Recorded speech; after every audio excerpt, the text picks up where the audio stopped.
ఇలా ఒక వ్యక్తి రోగంతో అనారోగ్యంతో ఉంటే వారిని పరామర్శించాలి అని ఒక ముస్లింకి ఇంకో ముస్లింపై ఉన్నటువంటి బాధ్యతల్లో ఈ యొక్క 3వ హక్కుని చెప్పడం జరిగింది.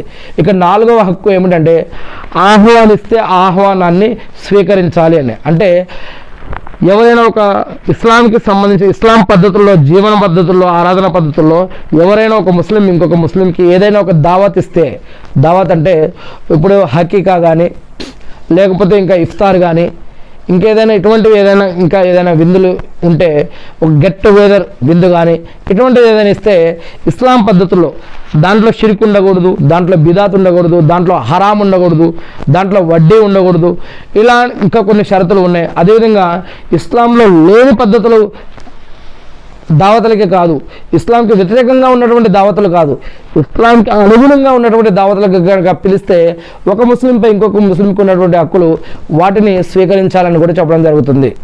ఇక కొంతమంది ఇస్లాంకి వ్యతిరేకంగా ఉన్నటువంటి దావతలు కూడా మనం ఈనాడు సమాజంలో చూస్తూ ఉన్నాం. ఉదాహరణకి గర్భరాని, లేకపోతే పుట్టినరోజుకు సంబంధించి ఇంకా కొన్ని కార్యక్రమాలు ఉన్నాయి.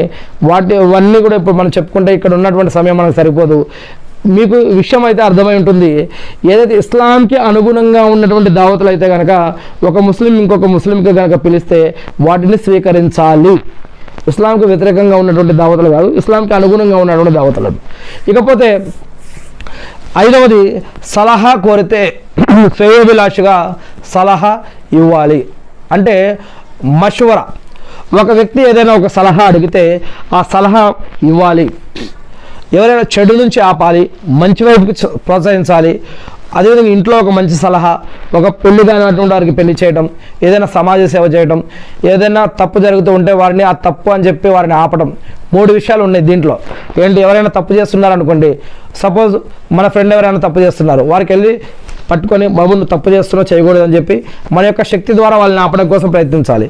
అలా చెప్పలేకపోతే కనీసం నోటి ద్వారా అయినా చెప్పాలి, తమ్ముడు అది తప్పు, లేదా అన్న అది తప్పు, లేకుంటే అది తప్పు మీరు చేసేదని చెప్పి వారికి తెలియచేయాలి. అది కూడా చెప్తే వారు కొడతారు, తిడతారు, ఇంకా మనల్ని ఏదో అంటారు అనే భయం కనుక మనకి ఉంటే కనీసం అది తప్పుగానైనా మనమైనా భావించాలి. అయ్యో వాళ్ళు తప్పు చేస్తున్నారే అని చెప్పి అల్లాని ప్రార్థించాలి. అల్లా వారిని ఆ పాపం నుంచి రక్షించండి, వాళ్ళకి మంచి మార్గాన్ని ప్రసాదించండి. లేదా మనమైనా సరే అటువంటి పాపంలో పాల్గొకుండా వారి నుంచి దూరంగా ఉండడం కోసం ప్రయత్నించాలి. ఇది ఇలా అనమాట. ఎవరైనా ఒక సలహా కోరితే వారికి సలహా ఇవ్వడం కోసం కూడా మంచి సలహా ఇవ్వడం కోసం ప్రయత్నించాలి. అదేవిధంగా ఇంకొక 6వ హక్కు ఏమిటంటే ఎవరైనా ఒక వ్యక్తి మరణిస్తే ఆ యొక్క మరణించినటువంటి కార్యక్రమం జనాజా నమాజ్ కానీ లేదా ఇంకేదైనా